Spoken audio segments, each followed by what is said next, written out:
Okay, I mentioned last week that instead of starting a teaching series right out of the gate, that I wanted to do a handful of standalone talks.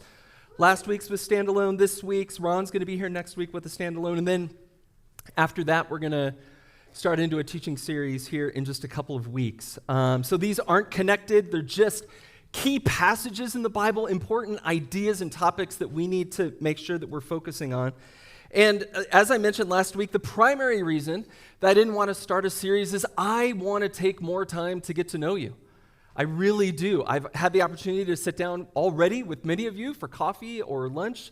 If you would like to do that, I would love to do that. I've got all sorts of spots available.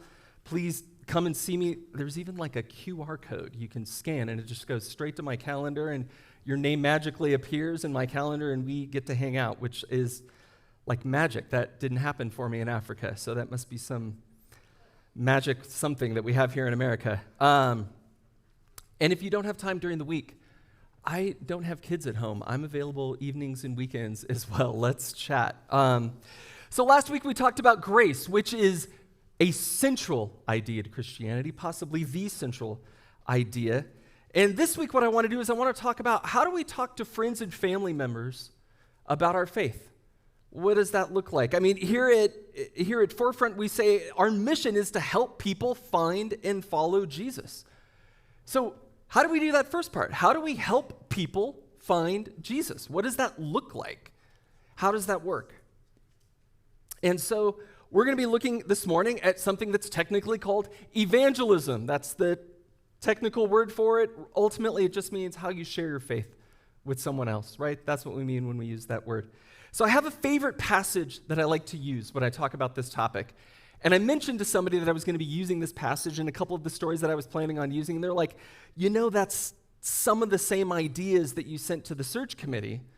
That was one of the sermons that we heard as the search committee. Like, this is week 3 and you're already doing reruns.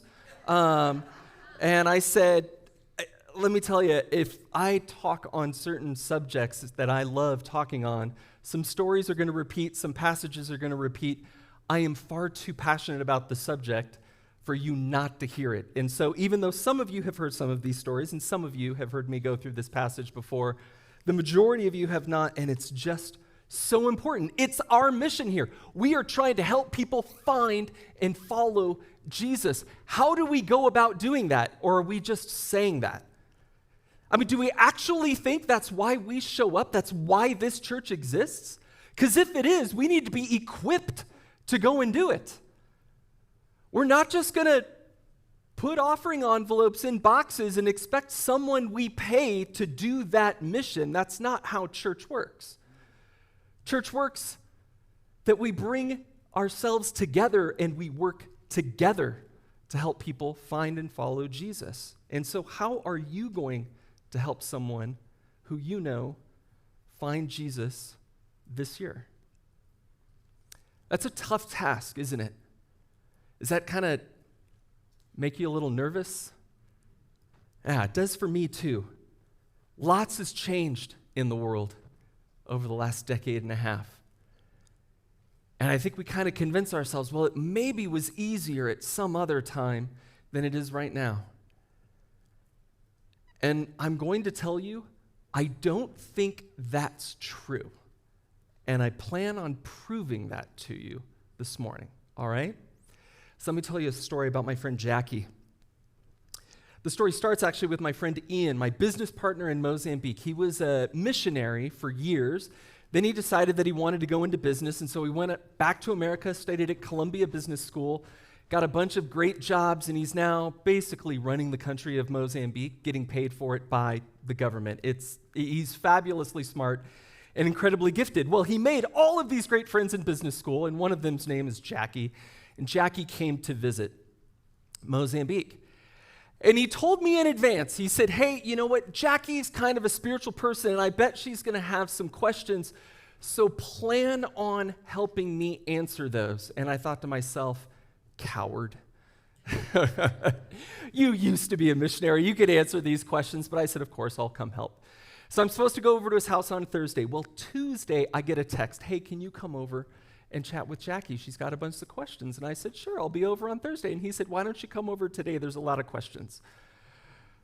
And again, I thought, coward. But I went over and I started talking to Jackie, and Jackie had a number of questions. She was a very spiritual person, and she practiced something like a form of Buddhism, and she wanted to tell me about that. And I loved answering and asking, and I told her the things about Buddhism that I like and the things that I had some serious questions about and where we disagreed. But the entire time when I started that conversation, as I met Jackie and as I got to know her, I said, you've graduated from Columbia Business School. You live in Manhattan. You tell me you're a practicing Buddhist, and she works at Bain & Company, which if you don't know the world of consulting, it is somewhat stressful. If you work at Bain, McKinsey, Boston Consulting, you have a weekly performance evaluation. How's that feel? Does that sound like an easy sort of person to say you should surrender to the God of the universe? These people are tough. And so I knew from the get-go, this is a waste of time. I mean, it's never a waste of time to share your faith. It's never a waste of time to talk to somebody and point them towards God. But just to make sure it was clear that it was a waste of time, Jackie told me, this is a quote, Christians are strange and inexplicable, and I'd never be allowed to return to New York if I became one. So I thought, well, this is over, and that was fun while it lasted. But she got my number, and she started texting me and calling, and I just kept waiting for the questions to stop, and they didn't. And so I'm like, all right, let's make this harder. Let's give her some homework. So I said, here's a book by C.S. Lewis called Screw Tape Letters. Read it. She did that night and got back to me the next day with more questions. So I said, all right, here's Ragamuffin Gospel by Brennan Manning. She read it that night and got back to me with more questions the following day. I'm like, let's up the game. Here's Mere Christianity by C.S. Lewis. She comes back with more questions. And all of a sudden I began to say, maybe this isn't a colossal waste of time. She went back to the United States, kept chatting, kept texting, kept calling. And on one phone call, she said, what are my friends going to say if I become a Christian? Now, I don't know if you've ever had the opportunity to share your faith with someone all the way to the point where they make a decision. But if somebody says, what are my friends going to say if I become a Christian? They're about to become a Christian. They are already there. The Holy Spirit is already working on them. They just don't even know yet what's about to happen. And Jackie did become a believer, and I was shocked. And fun story, I'm going to her wedding next week. I'm still a part of her life, and she's still a part of mine. And what shocked me wasn't so much that God still moves. It wasn't so much that this process went through, but every single thing about this situation pointed against it working, right? I mean, she's from New York. Those people are crazy. She works at Bain & Company. She's hard as nails. She's so much faster than I am. She thinks so much more quickly than I do. Her questions had me going and doing homework. Nothing about this seemed like it was going to work, and yet it did at this moment in this culture. What in the world's going on? Well, I told you that I didn't want to start a sermon series because I wanted to get to know you more, and that is 100% true. But there's a second reason I didn't want to start a sermon series, and that's because I'm still adjusting to American culture. I don't know if you knew this, but culture in Mozambique is slightly different than culture here in Colorado. And even the Colorado that I left in 2010 is very different than the Colorado that I just arrived in 2026. A couple things have changed since then. For example, I got on the plane in August of 2010. I had a flip phone and my wife had a BlackBerry. All right? We had just canceled our Netflix subscription, which means we had to send back the DVDs. You remember that? The president at the time, Barack Obama, was against gay marriage. No one had ever heard of the Me Too movement, Black Lives Matter, or Bitcoin. Everyone thought college was a good investment and meant a guaranteed good job. In 2010, you thought Facebook was a good thing, a great idea, and a great way to connect with all your friends. 16 years ago, you and I never gave a thought to what a global pandemic is or the impact it would have on our lives. I've been gone for 16 years. It's safe to say I've missed a couple things, right?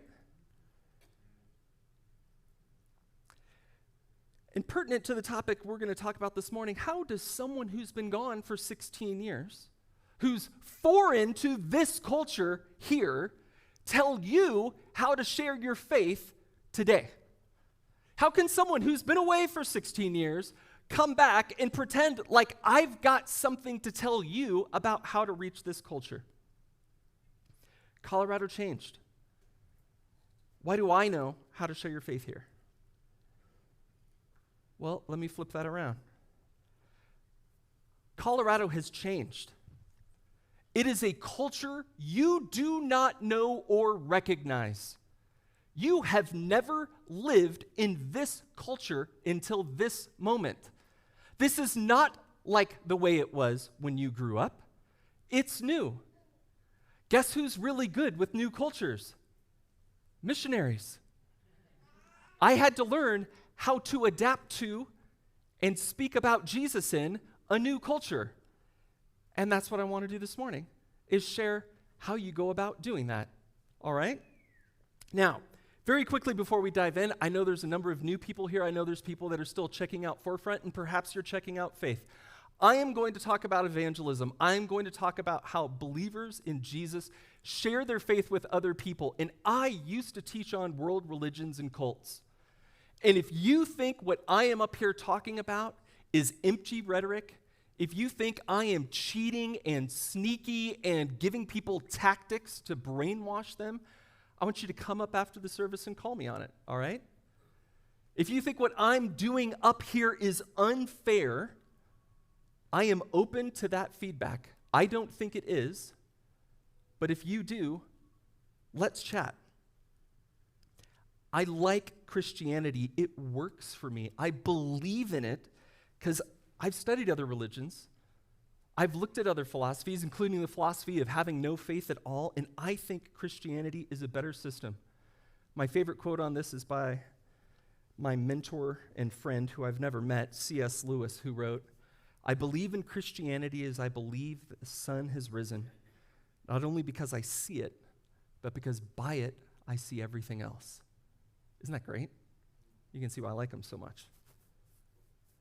I'm hoping to show how to communicate faith simply and honestly, but if you think I'm selling something or just pulling tricks on people, I really do want you to call me on it. But let's check this out together. I want to look at Paul's work in Athens, which you'll find in Acts chapter 17. If you don't have a Bible, you can raise your hand and someone will bring one to you. And if you don't own a Bible, you can keep that one. The verses will not be on the screen, so if you don't have a Bible, I recommend grabbing one. Acts 17.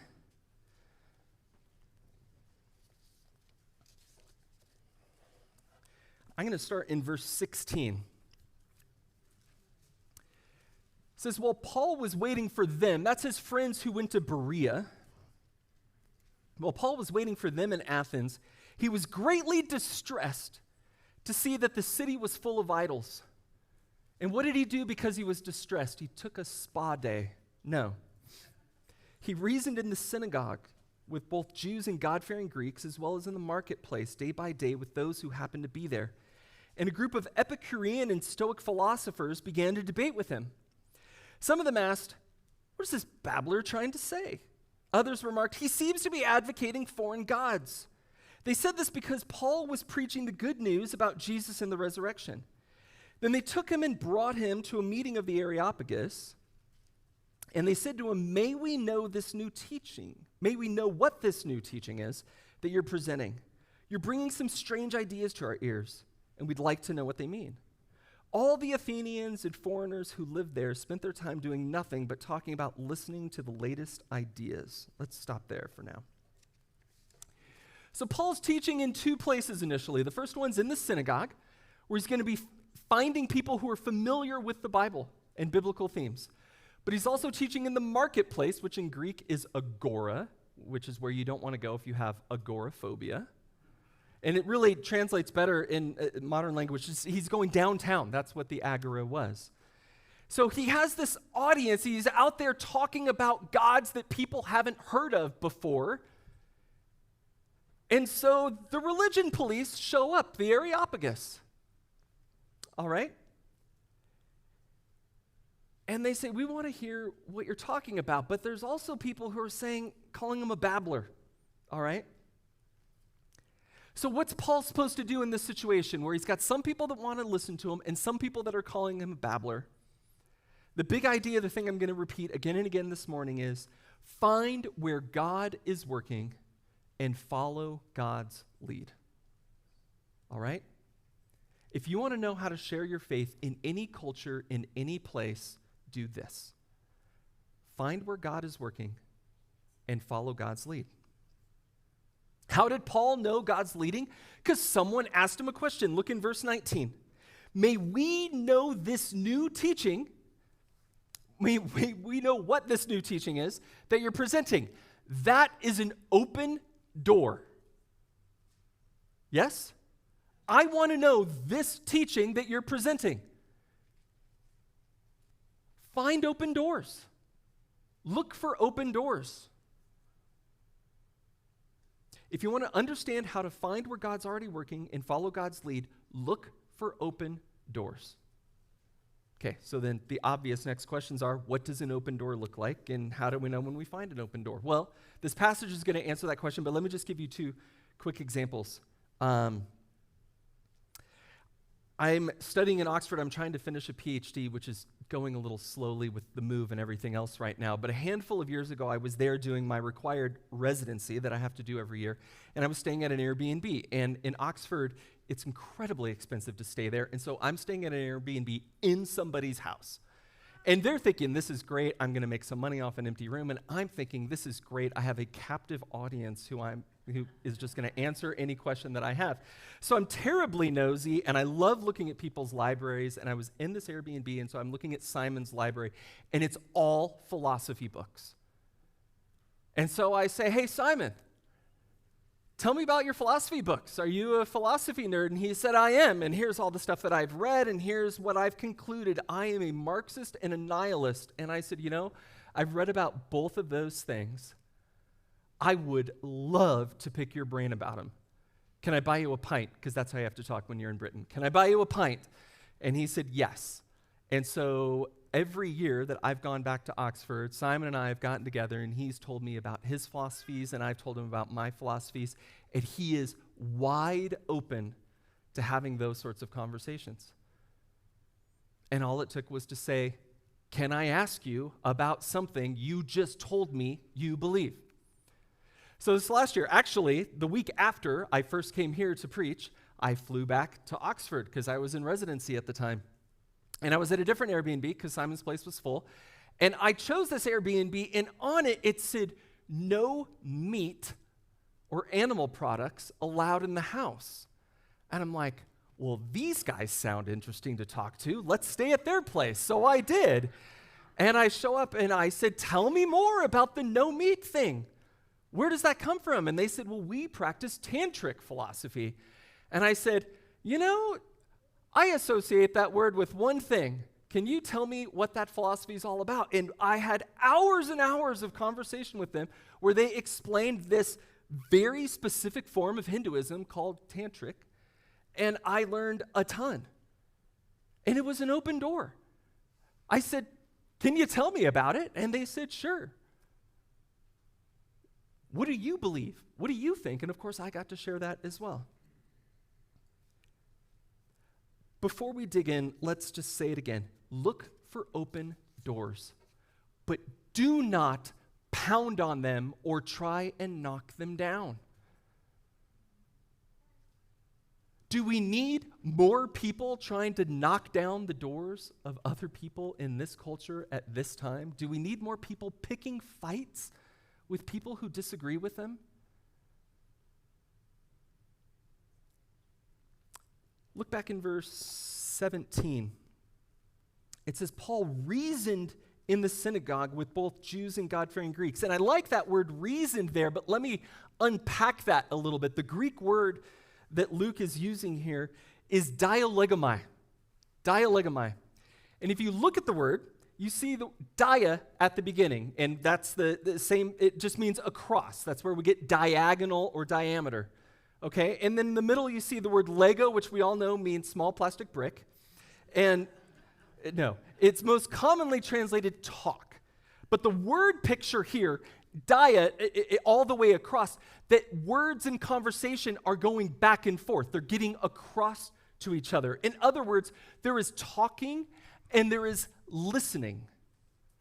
And the listening is not just waiting for your turn to speak, but actually listening and engaging with what the other person is saying, not what you think they're saying, or not what someone else has told you people like them think and say, but with what they actually have said. Yes? This is where we get the word dialogue from. And how many times in this day and in this age do people think they're dialoguing, but it's just two people monologuing and no connection actually taking place? Paul's example to us here, when he reasoned, he spoke and he listened. There's connection going back and forth. All right, let's keep reading. Verse 22. Paul then stood up in the meeting of the Areopagus and said, "People of Athens, I see that in every way you're very religious. For as I walked around and looked carefully at your objects of worship, I even found an altar with this inscription: to an unknown God. So you're ignorant of the very thing you worship, and this is what I'm going to proclaim to you." Let's pause there for just a second. Okay, Paul is very, very well studied. I don't have time to get into all of that, but the book of Acts explains the amount of study that he did. And so he spent some time walking around and talking to people. He's been touring the city. He's been looking at the sites, and he sees this altar to an unknown God. Here's the first lesson. As we find where God is already working and we follow God's lead, the first thing we need to do is we need to seek to understand commonality. Where are we already on the same page? Where do we already agree? How are we already alike? Paul's saying, you're ignorant of what you worship. You have this altar to an unknown God. Let me tell you about a God that you don't know. You guys love gods here, that's clear. Look at all the statues, look at all the altars. Let me tell you about a God that you don't know. You know, we're a lot alike. You love worship, I love worship. You're into theology, I'm into theology. Let me tell you about this thing that you've said you're into, this unknown God. You're worried about a God being upset that they're not being worshiped. Let me tell you about a God who might be upset that they're not being worshiped. He is looking for commonality. He's looking for where God is already moving, and that's where he wants to join God. So let me tell you about how missions used to be practiced. I lived in Africa for the last 16 years, and I'm about to exaggerate ridiculously simply to make a point, okay? I am acknowledging that up front. But in the 1500s, and for hundreds of years after that, when missionaries went to Africa, they said something like this, and again, I'm exaggerating. "Hey, savages, you guys don't know what you're doing. Your culture is bankrupt. You have all of these superstitions. You have all of these silly practices. Let's throw all of that out and let me show you the Queen's way, the right way of doing it." Okay? Now, I'm not trying to make fun of the men and women of God who sacrifice their lives and families to go down there, but I do need to make the point, so walk with me here. Missionaries for hundreds of years came in with their culture and their ideas and were throwing out what was there and implanting something new. And after nearly 400 years of missions, in 1900, there were 9 million Christians in Africa, or 6% of the population. That's after 400 years. Today, there's an estimated 760 million Christians on the continent of Africa, more than 50% of the population. So what changed between 1900 and today? That is a question worth asking, is it not? What happened is this. In the 1950s, missionaries rethought their strategy. And they said, hey, maybe instead of coming in and telling people they need to throw out their entire culture, we should find where God's already working in their culture. Maybe we should say, God has not left these people alone for thousands and thousands of years, but God has been working, God has been whispering, God has been present that entire time. We're going to find God infused into every culture of the world because everybody is full of people made in the image of God. They're already going to have inklings of what's right. Let's look for those inklings. That's what missionaries began to do in the 1950s, and look at the result. Over half the continent is now followers of Jesus. You find where God is working, and you follow God's lead. And this plan works in every single culture because God is already at work in every single culture. And I'll tell you what, I taught world religions. I mentioned that before. Not every religion works in every single culture. Did you know that? That's why 90% of Muslims live in a very thin slice of land between North Africa and Southeast Asia. 88% of Buddhists live in East Asia. 95% of Hindus live in India. But Christianity is everywhere. 25% are in Europe, 25% are in Central and South America, 22% are in Africa, 15% are in Asia, and 12% are in North America. That's everywhere. Everywhere. Christianity works in every culture, including the one out those doors. Yes? Do you believe Christianity works in the culture outside these doors?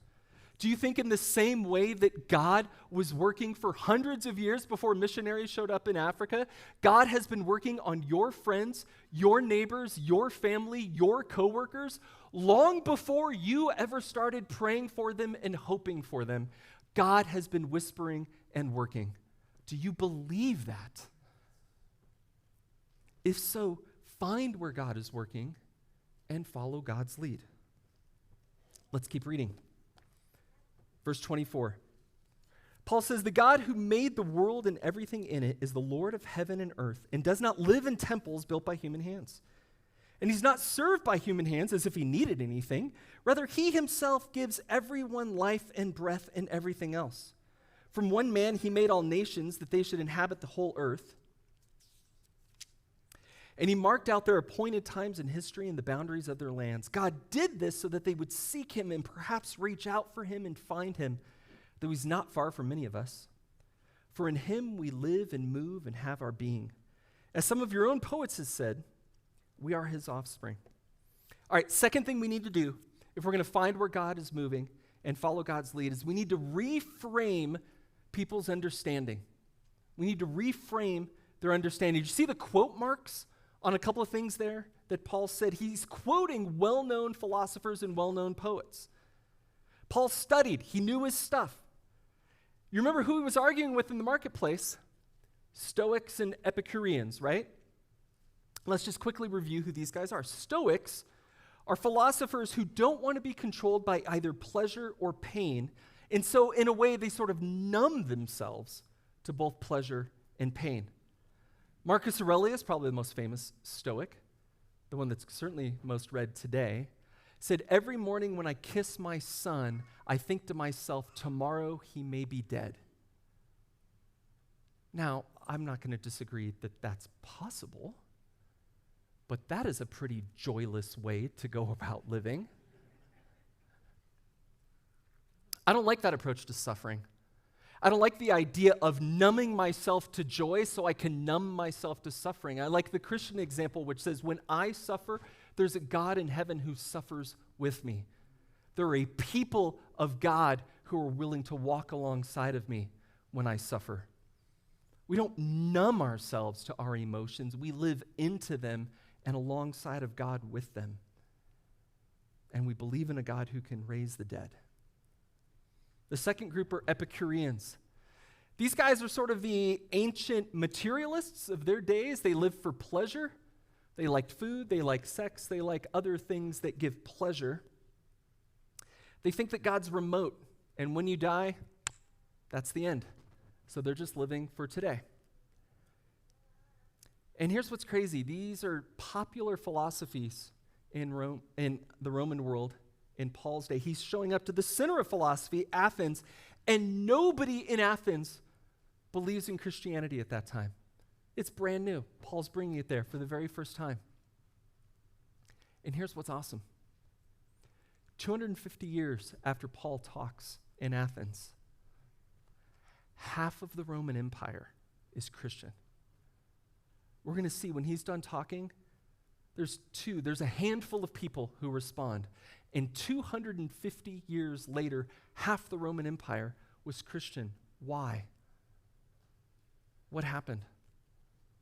What happened is these philosophies failed. People were trying out new things. They were experimenting with new things. They were trying to figure out a way to live that made sense. And all of their experiments failed, and Christianity showed up, offered an alternative, and people said, that one's better. That one makes sense. That one jives with my experience in life, and I can see it transform the lives of the people around me. Their understanding of the way the world works was reframed. Paul does that here. He says, God is not served by human hands, as if God needed anything. Think about what he's doing. This place is full of idols. There are people sacrificing and offering sacrifices all over the place. He sees altars everywhere, and he says, can I just ask a question? If a being is divine, why does that being need your food and wine? Aren't they like self-sufficient? Don't they have things like, I don't know, divine qualities that make them not hungry or thirsty? He's asking a question in a way that reframes the discussion. I see you're very religious. I see all these idols. I see all these altars. But why are you doing all that? If these are gods, what do they need you for? He's reframing. I love to do that in conversations with people. Let me just give you a couple quick examples. So, at a Thanksgiving celebration I was at a couple of years ago. Oh, you know what they call Thanksgiving in Mozambique? Another Thursday. It's not a holiday there. Okay. So, I'm at this Thanksgiving celebration, of course, with a bunch of other Americans. There's this American that lives in the middle of nowhere in Mozambique, and she tells me the story of how her apartment was broken into and all of the electronics were stolen. 2 days later, she's on a bus, and a guy gets on the bus, and he's holding her phone. How does she know it's her phone? Because there's not a lot of Google Pixels at this particular place in Mozambique. And she is thinking to herself, do I confront this guy? Do I not confront the guy? Do I confront the guy? And she goes over and she confronts him. And he said, somebody sold this to me 2 days ago. She works with the police, sets up a sting. They get the guy that broke into her apartment. And I'm like, that has got to be the coolest story I've heard. And she said, isn't it amazing how the universe put me on the same bus with the guy that had my phone? And I said, what do you mean when you say the universe? Isn't that the simplest question in the world? What do you mean when you say fill in the blank? It's a reframing question. She thinks she knows what she said when she said universe. People just kind of throw that out, don't they? But when's the last time someone asked them, what do you mean when you say the universe? It was a very interesting conversation. Here's another one. I have a friend. She grew up in a Catholic house in Lisbon. Her parents were incredibly strict, constantly talking about the consequences of her life choices and how she was likely going to hell because of them. And she said, how can a good God send people to hell? And that's a great question. It is. And it's one that we need to have an answer to. And I did eventually answer a question, but before that, I said, is it okay if I just ask you a question beforehand? She said, sure. I said, because you grew up in church, when you hear how Jesus taught, I mean, you've heard parables and you've heard teachings of Jesus. When you hear those and the way that Jesus spoke about the God of heaven, do you think he was talking about the same God as the one that your parents have been talking to you about? Do you get the impression that your parents are accurately representing the God that Jesus was talking about? She said, no. It seems like they're entirely different people, but they say they believe in the God of Jesus. Now, it wasn't exactly completely a reframing question, but it was a let's clarify some things that you've said. So 2 easy questions I love to ask in conversations. Number 1 is, what do you mean when you say, fill in the blank? And the second is, do you think this is that? Do you think the God of Muhammad is the God of the Bible? What do you think, right? Tell me. Let's start a conversation. Let's figure this out. Do you think this is that? Or what do you mean when you say, fill in the blank? They've said something and you just want them to clarify it. It's the second thing that we need to do when we're following God's lead is to reframe. Let's keep reading. Verse 29. Therefore, since we are God's offspring, we should not think that the divine being is like gold or silver or stone, an image made by human design and skill. In the past, God overlooked such ignorance, but now he commands all people everywhere to repent. For he has set a day when he will judge the world with justice by the man he has appointed. He has given proof of this to everyone by raising him from the dead. All right, we'll stop there. Third thing, if you're going to help people find and follow Jesus, if you're going to find where God's moving and follow God's lead, is you're going to have to reach some tough conclusions. You are. You will have to get there. It's messy. It's the part all of us hate when it comes to sharing our faith, but we do have to reach some tough conclusions with people. And Paul is going for the jugular here because he knows he's only got the one shot of talking in front of all these people. You have all the time in the world with your friends and neighbors and family, so I do not recommend on the very first time telling people that God is coming to judge the world in your first conversation. But it's not something we can hide from. And you know what? People want answers on it, don't they? They've heard of this thing called heaven and hell. They want to know what believers believe about it. So you can't hide from it forever, and they want a good answer. So my friend, the one that had the ultra-strict parents, said, so you think God sends people to hell? And I said, I'm not sure God sends people to hell, but I know people go there. And she said, what's the difference? And I said, well, think about it this way.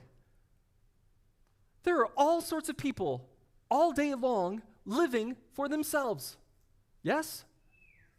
They don't care at all about the people around them, or maybe they only care for a couple people, but their main goal in life is to just enjoy it, be happy for as long as possible, and everybody else can just kind of keep to the side. Well, those people don't want what God is offering. They've already said to God, keep your distance. God is willing to follow their instructions. God will keep God's distance if that's what people want. If you do not want a relationship with God, you do not have to have one. If the God of the universe is offering to love you sacrificially and that's not of interest to you, God will not force it on you.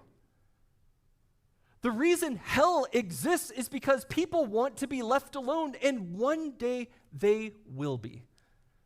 God will leave them alone. And so I looked at her and told her, if you want to live for yourself, God will let you do that for eternity. But you will be living in a place completely apart from love, and you'll be living with a bunch of other people who like to live for themselves, which I find to be unpleasant company.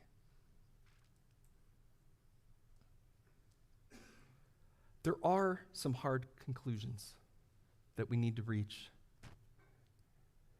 And sometimes people reach them themselves. Oh, good, I've got time. So I was in a car accident before I went to Africa, and I had to see a chiropractor. And this chiropractor was a really great guy. And I had to see him regularly because I was in quite a bit of pain, and someone else's insurance was covering it. And so I wasn't as cheap as I normally am. And so I was talking to this chiropractor, and he knew I was going to Africa. He knew I was going to be a missionary. And he said, I work on a nun, a priest, and a pastor, and they are constantly in here telling me about how I need Jesus. And you're about to go be a missionary, and you've never once told me I need Jesus. I said, you don't need Jesus. He goes, what do you mean I don't need Jesus? I said, your life's perfect. You've got a thriving practice. You get to work with your son. Your grandkids are running around this place. You told me you own horses. Your family's here. You're wealthy. You got a nice car. You don't need Jesus, man. Your life's as perfect as it can be. And he gets real quiet and real serious, and he says, my life's not perfect. And then he opens up about a whole bunch of stuff. In other words, he does my job for me, right? People know they don't have a perfect life. People know they need Jesus. Jesus has been whispering that to them every day since they've been born. God is moving. God is moving. Just find out where and follow God's lead. Sometimes that means reaching tough conclusions. Let's finish this passage, verse 32. When they heard about the resurrection of the dead, some of them sneered, but others said, we want to hear you again on the subject. At that, Paul left the council. Some of the people became followers of Paul and believed. Among them was Dionysius, a member of the Areopagus, very important person. Also a woman named Damaris, and a number of others. Okay, last lesson that I see in that is this. If you're going to follow God's lead and find where God's moving, make sure you don't waste your time. Don't waste your time. Some of these people sneered at Paul. Remember, some of them were calling him babblers. Don't waste your time. Don't pound on closed doors. Certainly don't try and knock down those closed doors. And you know what? I know that's so hard for some of you to hear because you've got family members that you have been praying for years, and they have closed the door, at least to you. And I'm telling you, don't waste your time. If that door is closed, that door is closed. It is not your job to open it. God is at work. Trust God will work with them, and that door will open when it's supposed to. Do not waste your time. Do not pound on doors. Do not knock on doors. Just watch for the ones that are open. I mean, you've had this experience before in conversations with people where somebody opens up in a way that they've never opened up, and you get invited into a new room and you walk in. You're like, I had no idea this person could open up like this. And what do you know? They open another door and you walk in. And they open another door and you walk in. And then all the doors are closed. And that's how far you made it that day. Look for open doors and walk through them, but don't waste your time on the ones that are closed. I know it hurts. I know how hard it is to be praying for someone and hoping that they're going to open up and they're going to follow, and to just watch as they stay closed. Keep praying. Keep hoping. Keep looking for open doors, but don't waste your time. Look for doors that are already open. Find where God's working and follow God's lead. So let me ask you, I know you've already started this, but I want you to think about the people who are around you right now. Think about your family, think about your friends, think about your coworkers, think about your neighbors, the people that are in your life. Who might have an open door who you could have a conversation with? Who might have closed doors that you need to just lay off? I know some of you right now are having a hard time even thinking of people outside the faith.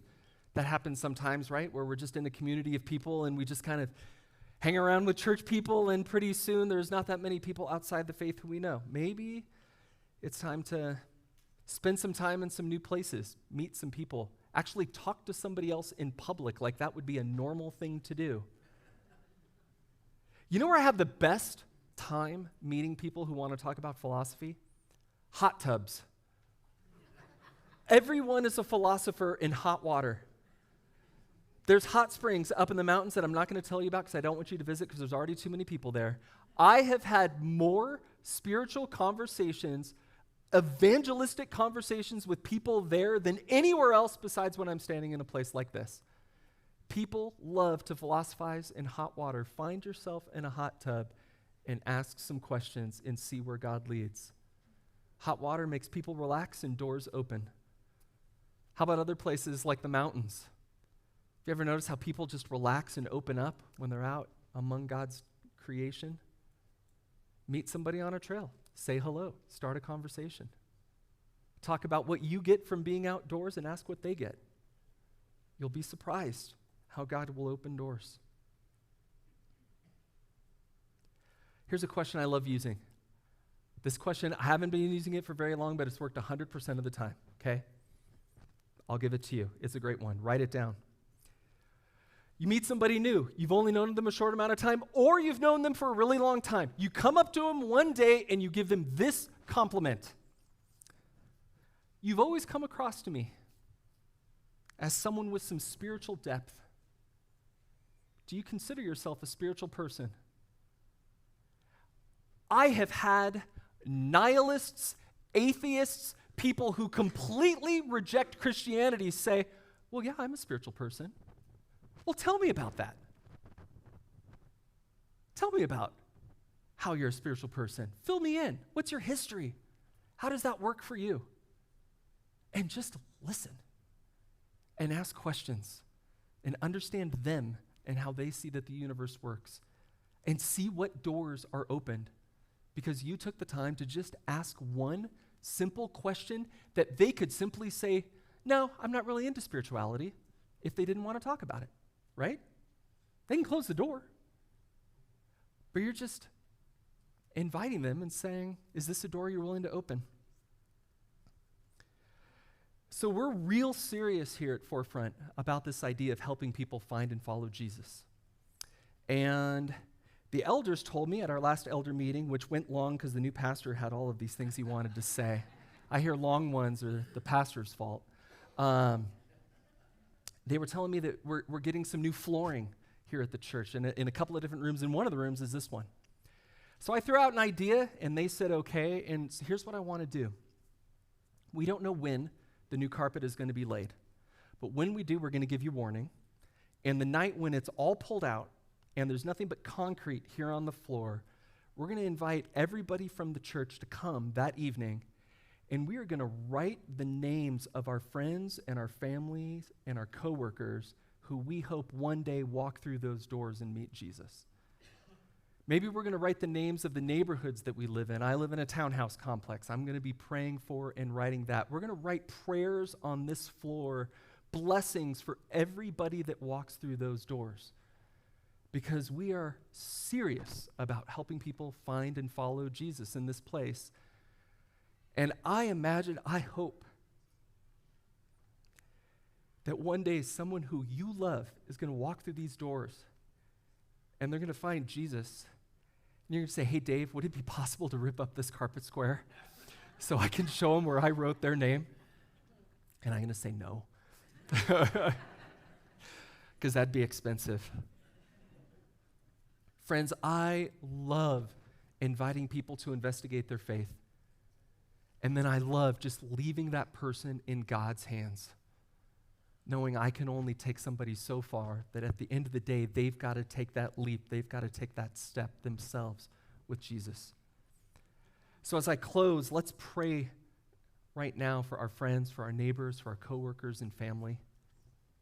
And let's ask God to bring them here to this place so that they can encounter the same Jesus that you and I know.